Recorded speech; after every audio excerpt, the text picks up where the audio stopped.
Mr. Dr. Karthik Srinivasan and Jadeja Dushyantsinh to please come onto the stage. The session on AI in diagnostics, reducing errors and optimizing workflows. Volunteers, the lamp has to be relit.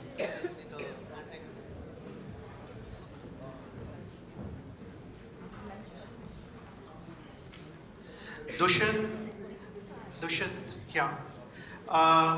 This particular session, I would request Dushyant you to be a speaker as well as moderator. Purposefully, I'm dropping out from this. All the three people, I personally know them. And this was the only session wherein I went about interviewing. It's Dr. Karthik. Guys, the zebra cross, it's not my company, okay? Zebra cross, guys, there's a mistake. Dr. Karthik, okay? So Dr. Karthik, I met him. Thank you very much. We spent a time in Mumbai discussing about it. It's a superb session it would be. My sincere request to all three of you is that give a background so that we get into the deep dive. Otherwise, we won't understand what exactly it is. And I would really request you to talk about the cultural aspect of Aravind as well. And Dushyant, you know rest. Thank you.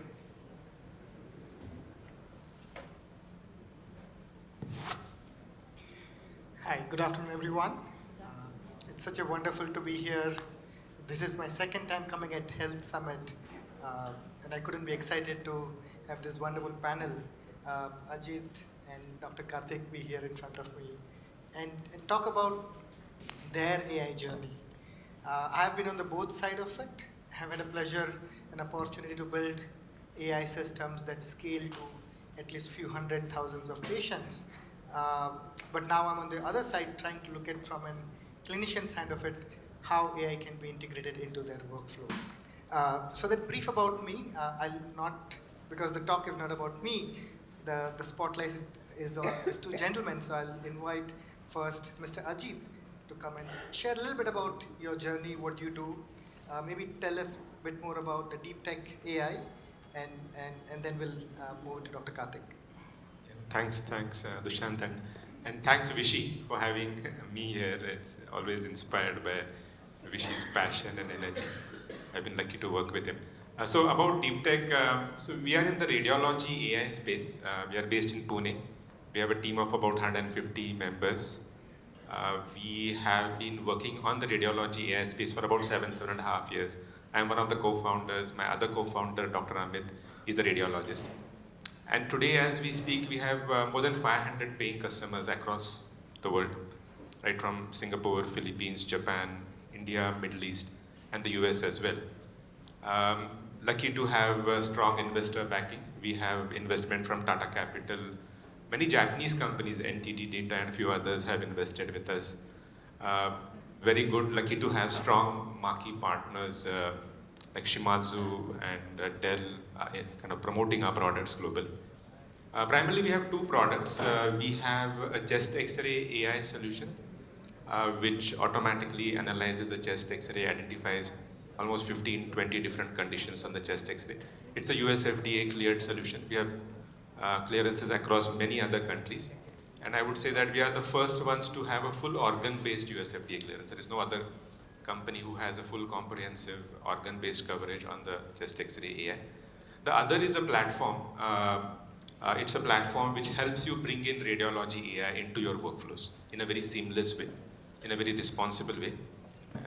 Just to give an example, Singapore government has adopted this platform across all the public hospitals. So these two key products have an interesting journey, and I think AI has tremendous potential. Looking forward to see how we can impact through AI in the healthcare ecosystem. So that's a bit about me. Thank you, Ajit. Dr. Karthik? Yeah, good afternoon, and thank you, Vishy, for having me here, these expert gentlemen on both my sides. So my name is Dr. Karthik. I come from Aravind Hospitals. I'm a vitreoretinal surgeon for the last 15 years. I have 1 year sabbatical postdoctoral research in AI and machine learning, and also I'm a clinician scientist at Aravind Care System.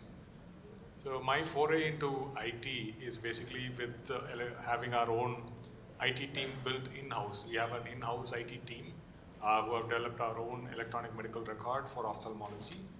And we have our own IT team who are developing LLMs and whatever help that can be done to help our patients. And some of the work that we have done with Google, with Dushyantsinh team, is for diabetic retinopathy screening. We have an automated version of it which takes less than 2 minutes to accomplish that, instead of it taking about 2 to 3 hours previously what we were doing. So some of the other works that we are trying to do over there is by using federated network among our Aravind Eye Care system to use we generate somewhere around 25 GB of data a day from about 20,000 patients that we see in a day, and around 2,000 patients that we operate in a day. So this is what a clinical ecosystem, our workflow looks like, and what we do in a particular day.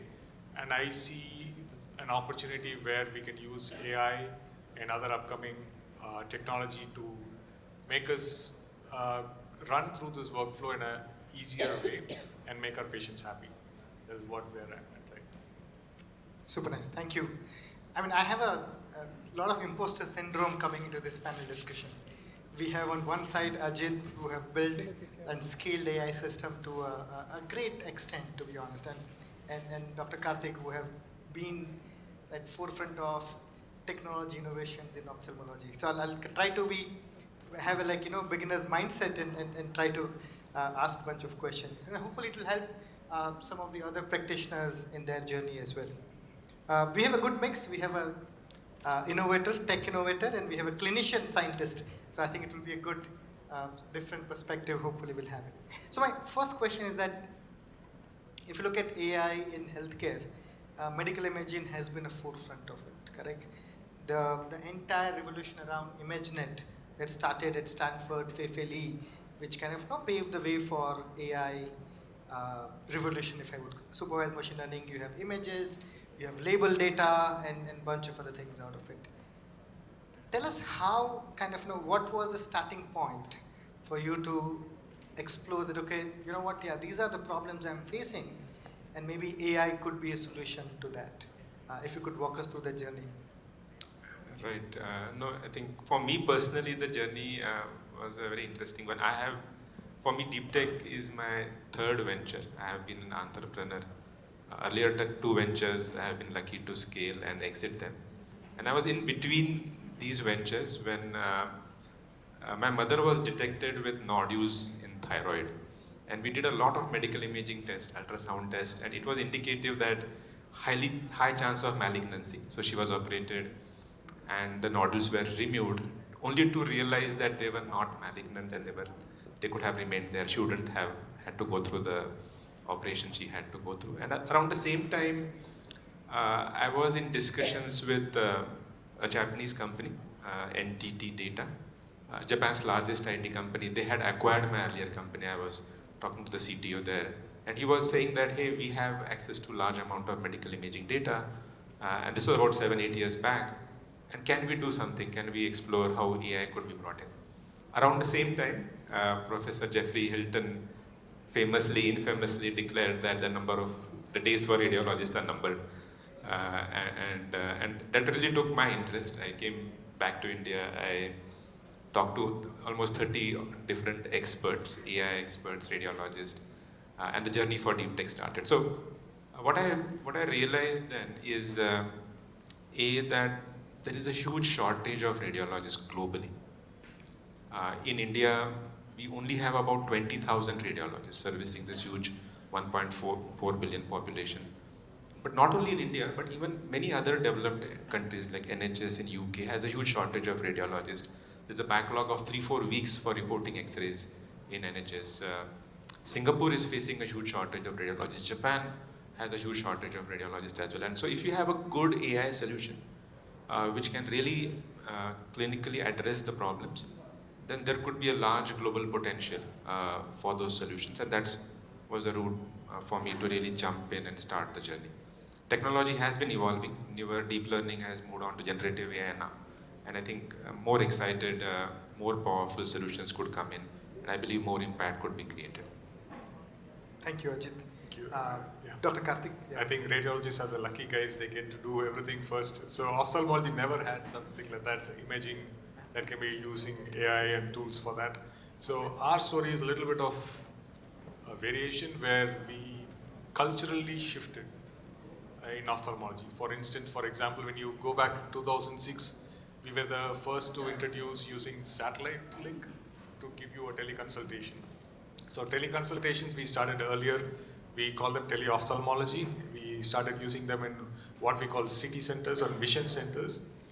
These vision centers were inaugurated in the beginning. We have about 113 of them right now in Tamil Nadu. And we see about 2,900 patients a day. And last year's, until now, until December, we've seen around 900,000 patients using teleophthalmology.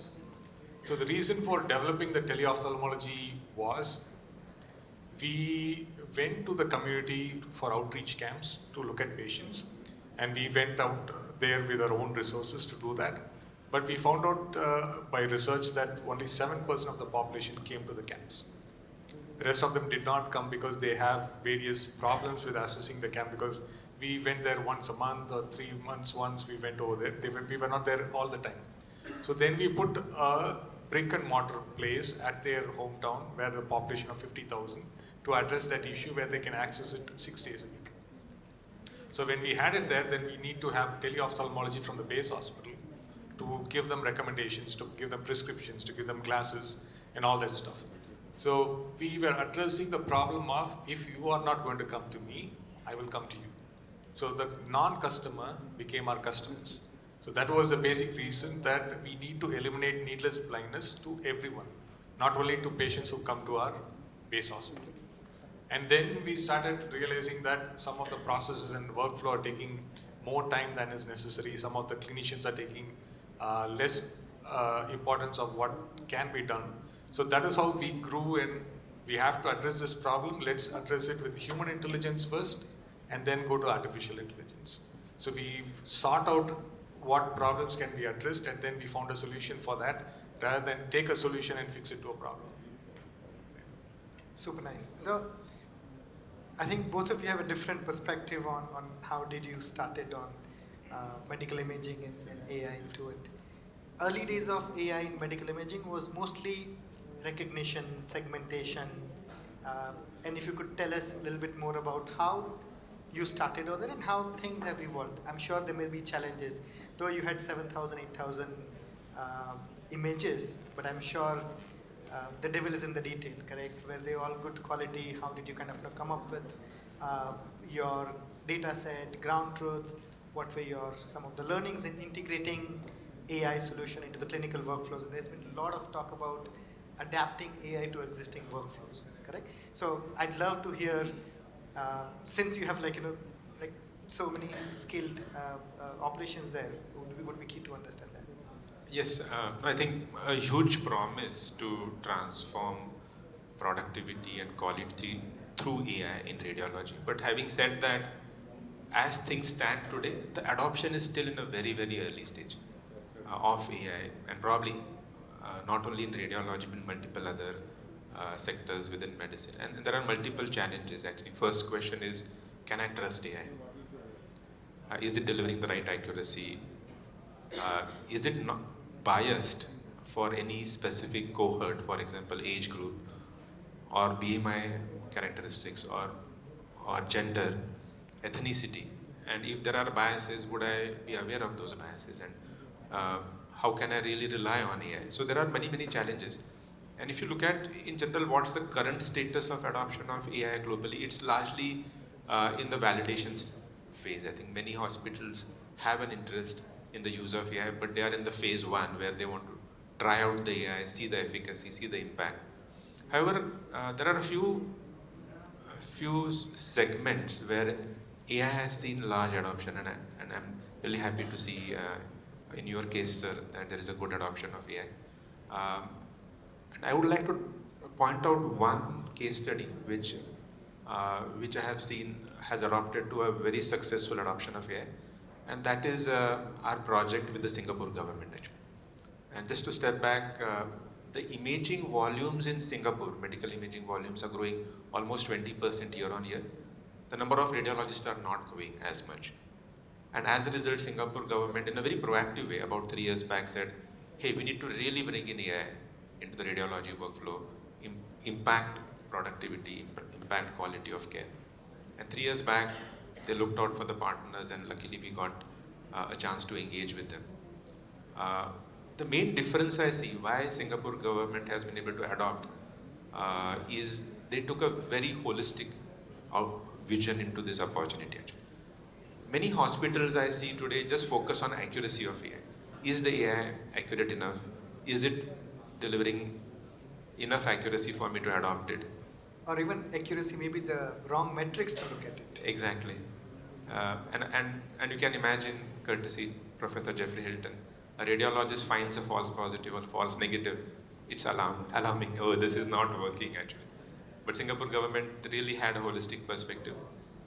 Few things they did is they made sure they integrated the solution seamlessly into the workflow. They enabled explainable AI so that radiologists can understand why AI is saying so. Explainable AI, interactive AI, so that they can play with the outcome of AI. They made sure that the reporting is automated, not just the AI diagnostics. We talked about LLMs and other things. And radiology spends a lot of time creating the report. And if you're able to automate that and make it easier, then the productivity really goes up faster actually. So smart reporting. And third and last thing, they made sure that there is a responsible AI. A radiologist is able to get a feedback on when AI is working and when AI is not working. For example, for a specific cohort, for a specific age group, AI is not delivering accuracy, or a ethnicity it is not delivering accuracy, then they are able to get very clear inputs from the system. So Singapore government really took a long-term perspective. They didn't say that, oh, let's just check the quality of AI. They said that, hey, we need to bring in AI into the workflow. And to be able to successfully adopt AI, we need to do all these things together. And they really invested and brought in all these various aspects of radiology workflow required to bring in AI successfully. And today we have seen a huge impact. In fact, just 2 weeks back, we presented at RSNE a paper along with Changi General Hospital of Singapore.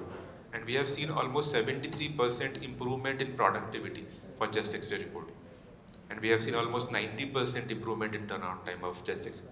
So I think the main point I want to bring in here is that AI is going to bring in change actually. AI is going to have a huge power of impacting your radiology workflows. But I'll request you all to look at it a holistic way, not just check the quality of AI in terms of sensitivity and specificity, but take a holistic approach and see what you can do to improve productivity of the radiologist and not just the quality. So some really good insight Ajit brought it, correct? I think one of the fundamental thing he pointed out is how do you measure the success of AI, correct? I think he was talking about accuracy being everybody talks about, I have a model that has X percentage accuracy. But at clinician level, what are the success metric are important? I think we need to focus on that. The second thing he pointed out, which was really interesting, and I can assure you from my experience, is this whole race of integrating AI faster and seeing the result of it, correct? It is going to be long term. It isn't like a typical software that you integrate and you kind of see the result out of it. It needs a bit of a fine tuning. It needs oversight. Just integrating does not mean the job is done. In fact, a lot of time post-market monitoring and ensuring that the model variance is within the predefined guardrail is an important aspect of it. Correct. And Dr. Karthik, yeah, for that last part of monitoring, we always have an in-physician loop. So it is not always AI. We always have an in-physician loop who pulls out a random picture or an image that would go into AI, and he would assess whether it is a false positive or a false negative. So we'll always have an in-physician loop in your intelligent system. That is going to work always better when you have them in place rather than having an algorithm alone running it. And some of the other challenges that we faced during our initial days was there was never an ophthalmology model to follow. Like radiology already had other people doing stuff, so we had a role model to follow. In ophthalmology, we never had one. We never had something called how do you use annotation, like label box or something to ophthalmology. Everybody had it for cells, they had it for radiology, but they never had it for ophthalmology. It was not connected to it. So we had to do it individually. And Annotation work takes a long time to get you the ground truth. For example, there are companies which have started with 200 images. They are doing well. But when we did it with Google, we did 1,000,000 images. So when you had to do with 1,000,000 images, you had to take care of what you're doing.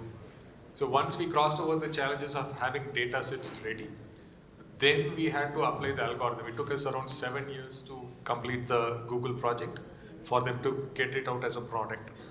Once you get it out as a product, then there are other regulations like what format are you going to use for the GCP?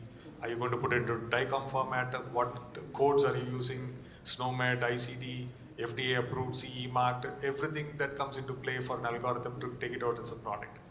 Once you get that done, only after that your CDC lets you bring it to your hospital. So even though you have structured, you have worked hard to get that algorithm out, bringing it to your real world practice takes a long time. So once you have done it, for our people, we just say, use it at our hospitals, they do it. We have around 675 doctors working for us, they would do it. But we have never seen, I've personally not seen another hospital take it as a workplace, as a general workflow. We have had Dr. Mohan here, they are doing a wonderful job of doing it over there at their workplace. But we have not seen early adoption, where I can collaborate with them saying that, okay, you have 1,000,000 images, I have 1,000,000 images, let's come together with another algorithm. Or if I have to work with, say, Osaka University in Japan, their Southeast Asian eyes are going to be completely different from our Indian eyes, or a Caucasian eye. A Caucasian eye is completely different from an Indian eye. So those kind of geographical limitations are going to be different from what we are currently using with Google.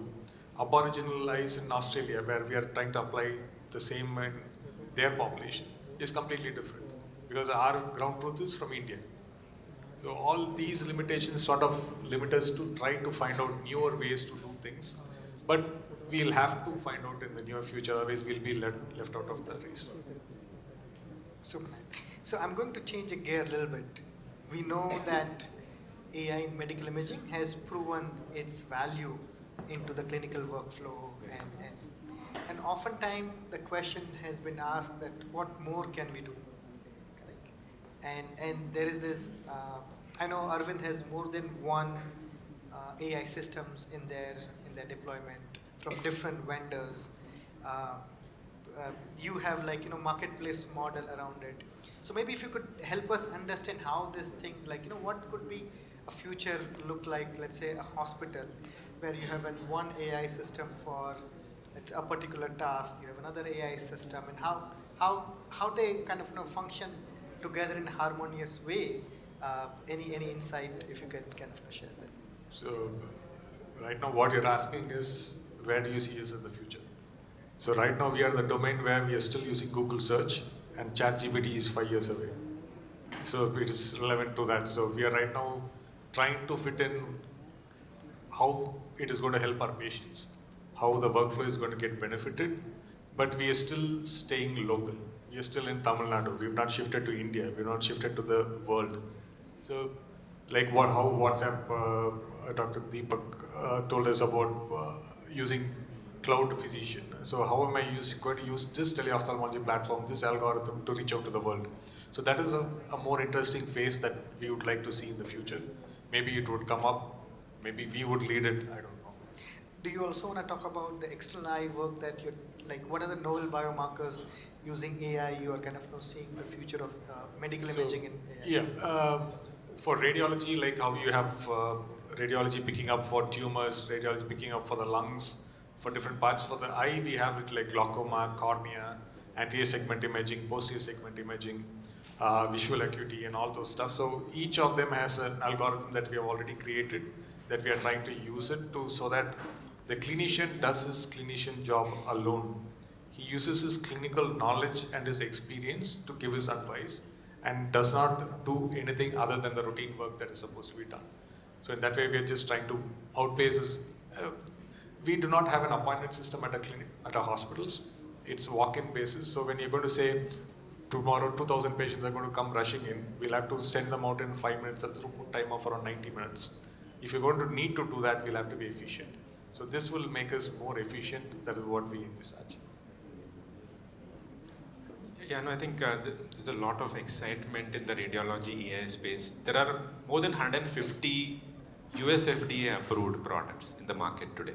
You can name it for brain stroke, for MRI spine, for CT chest, for chest X-ray, for ultrasounds and all.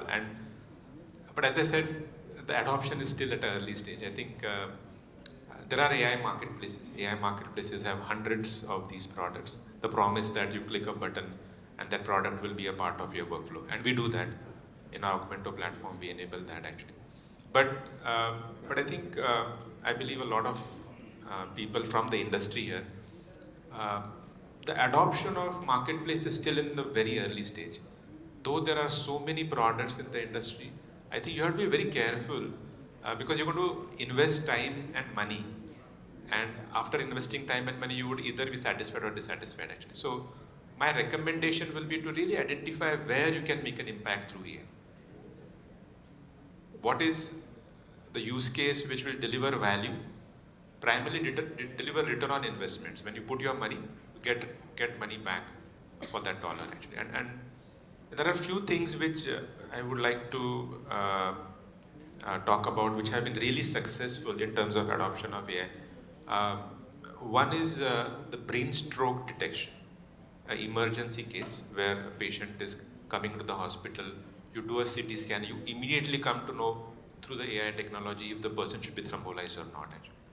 And that technology has really taken a lot of adoption because you can imagine the value it can bring in. It can really have a huge impact on the patient's life.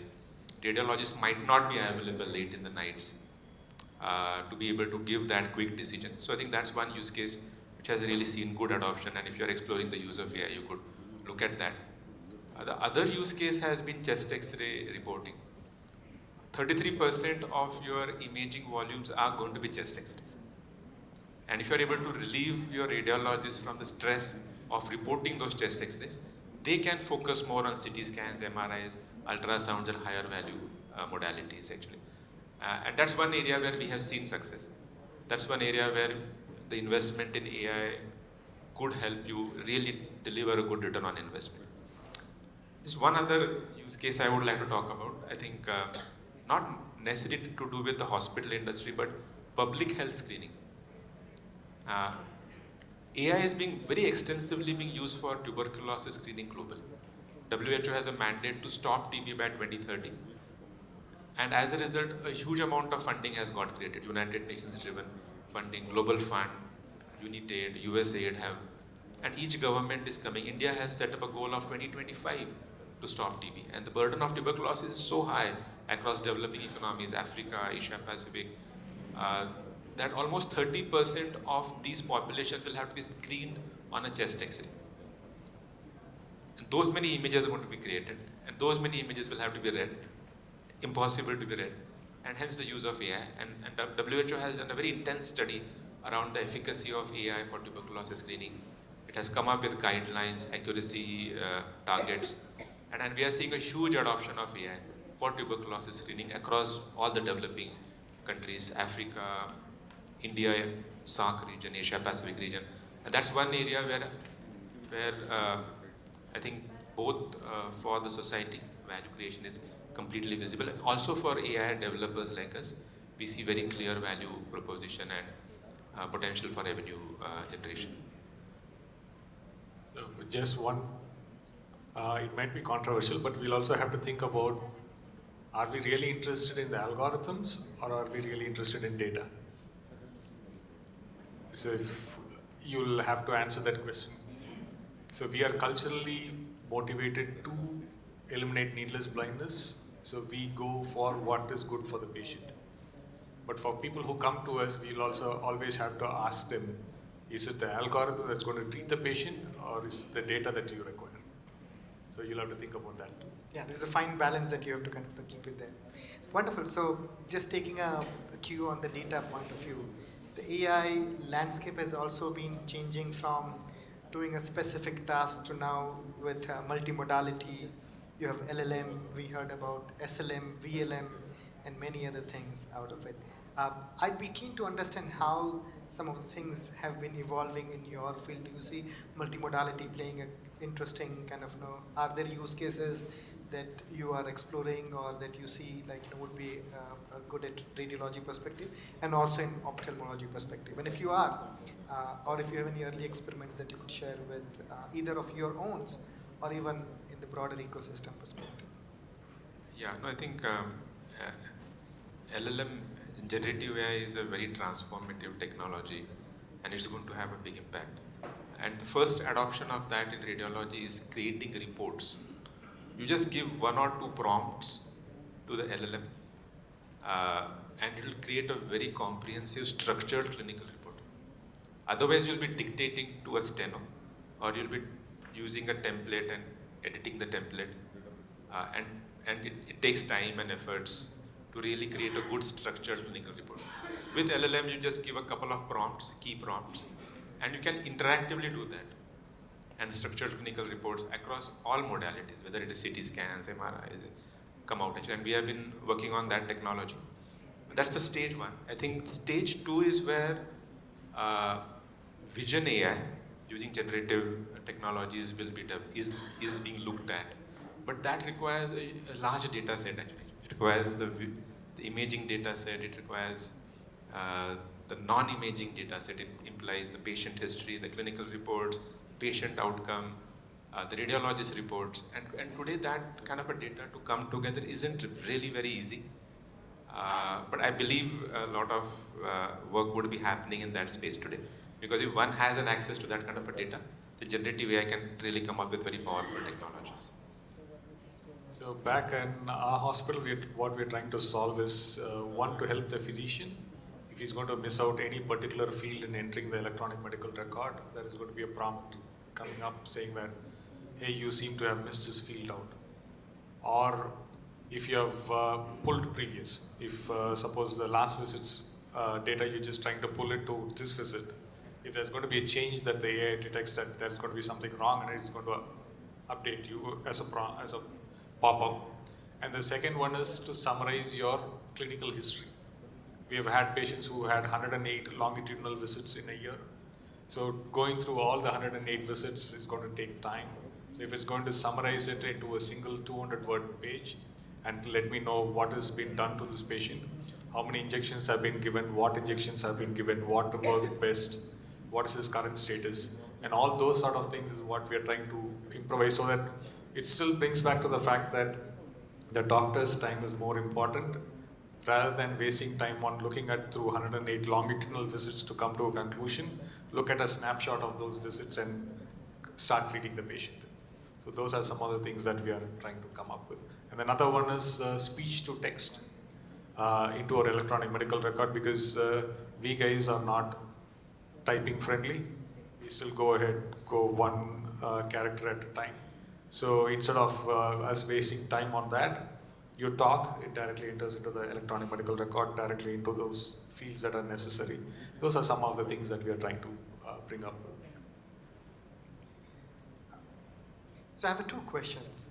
One, I'm sure a lot of people have brought about is a question of data, correct? Data privacy, ethical concerns around data, and I think you also hinted around data need to kind of treat a patient or treat a particular disease, and the data being kind of collected out of it.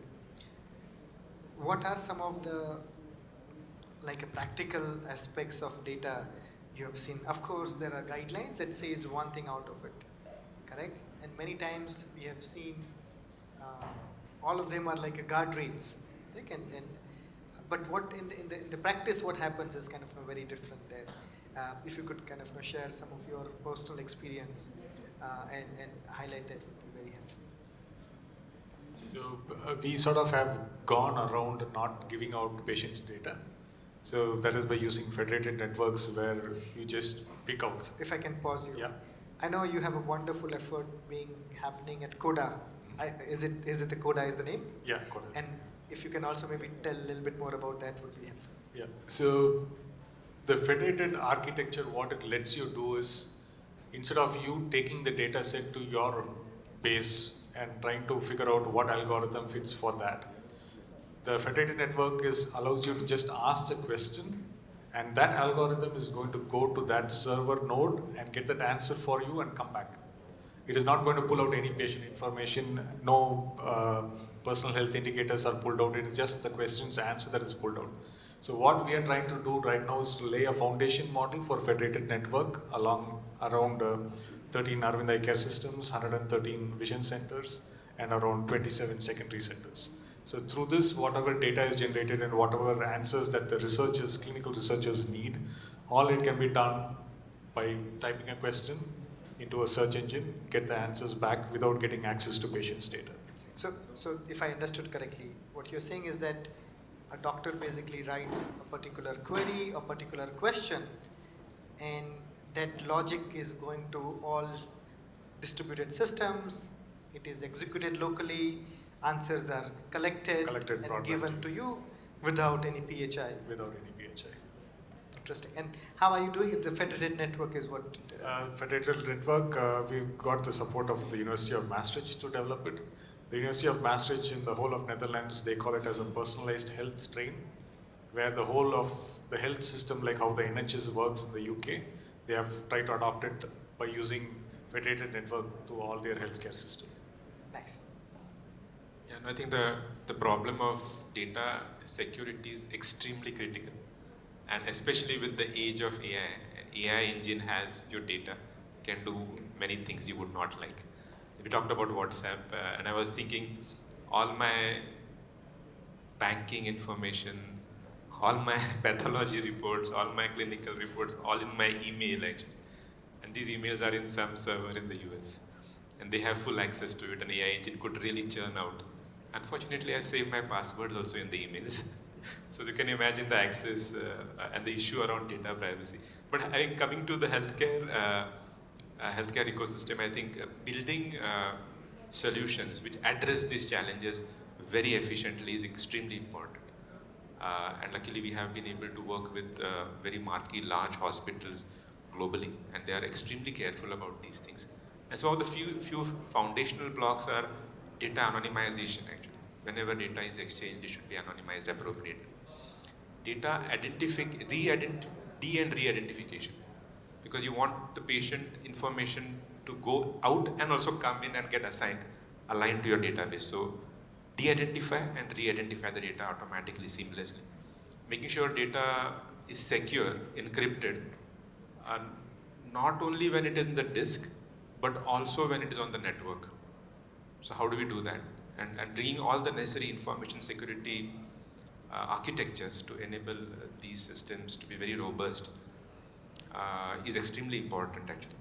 And more challenging also in medical imaging space. With a CT scan or an MRI, you can reconstruct the face of the person actually.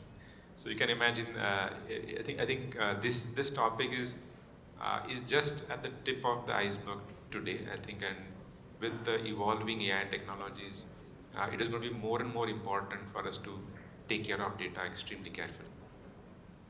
Great. My last question is around what's happening in the future, like what breakthroughs, innovations you are excited about, either as a technologist, as the clinicians, and how do you see its impact on a larger scale? And I'm hinting towards things like digital twins. CRISPR has been super interesting, and if you combine that with AI, I think the potential is massive. We have seen what Google's DeepMind team has done in AlphaFold, and now CASP has also introduced RNA secondary tertiary structure predictions. There are ligands AI models that are coming out of it. So as a technologist and as a clinicians, what is exciting in this field, and how you're saying, or even imaging as well? Yeah, it is exciting and scary at the same time.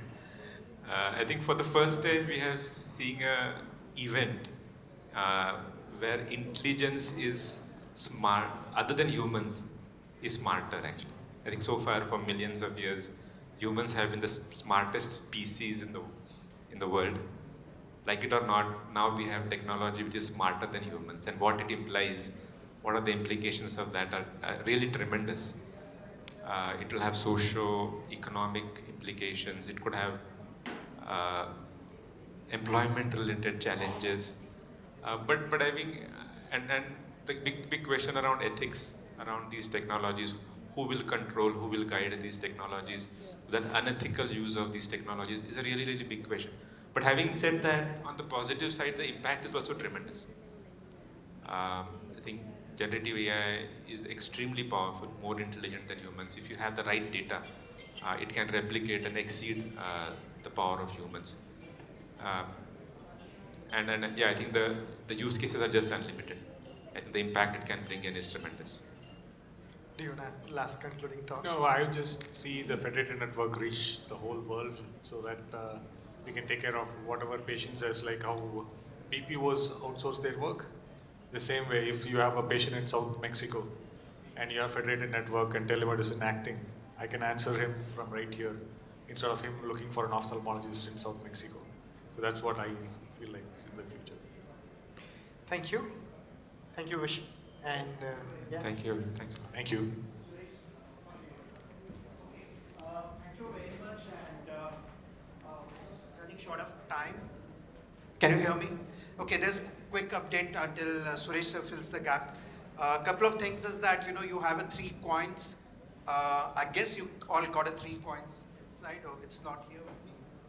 Okay, so there are 3 coins: blue, orange, white. We wanted to have the highest amount of transparency when it comes to evaluating the top 5 finalists for the startup pitch. When I say pitch here, they're just going to come and talk about it. So you all have a rights to vote them. So when you are in a lunchtime, if you're interacting with them, the blue stands for 50 points, orange for 30, and white for 20 points. If you really like them, if you love them, if you like their blazer, if you love their hairstyle, you can put all the points together there. If you're really evaluating everyone properly, pretty calculatively give your points, so they may be coming on stage for presentation. That's the important thing which I want to tell you. And also, where are those gifts? Why don't you keep it here? There's Make a lot of sound. There's a beautiful gifts, and thanks to the partner Potronics. So they wanted, it's pretty good. Okay. In fact, I'm going to do an adulteration. I'm going to put a couple of my names inside in that lucky box so that we can take it back home. So I hope you might have got one. I don't know, how does it look like? It's maybe you have to put a name, a number, and there was a lucky draw. I'm going to keep it here. Please take it. And let's break for a lunch. And it's For that, we have the mementos to be given away for that. Sure. So over Dialogue to Suresh, 4, sir. which was AI in diagnostics and reducing errors and optimizing workflows. Mr. Ajit, Patil, Dr. Karthik, Srinivasan, and Mr. Jadeja, Dushyantsinh, who moderated and also was a speaker. May I request Mr. Yunus Farooqi to please come onto the stage to present the mementos to our 3 panelists. And Dr. Maruti Sai, are you around somewhere? Okay. A very senior Dr. Maruti Sai from ex-DRL, he was here. Anyway, so thank you very much. Thank you, Mr. Arjit Patel, Mr. Dr. Karthik Srinivasan, and Jadeja Dushyantsinh. Ladies and gentlemen, as was indicated, we break for lunch. It is 1:15, so we need to come back by 1:45 because all the sessions are getting pushed, and somebody very senior like Dr. Mohan sitting in the audience, I feel very disturbed that we should be on the stage as soon as possible. So we will try and get this session forward to the extent possible and ensure that everyone gets to hear it also, along with other panelists. Ladies and gentlemen, as I indicated, back by 1:45. Please also look at the stalls, and as was indicated by Vishi, the coins, judge them, and they will turn out with the winners. Thank you very much. Please pose for the group photograph, sir. Please, Mr. Farooqi, please join us for the group photo.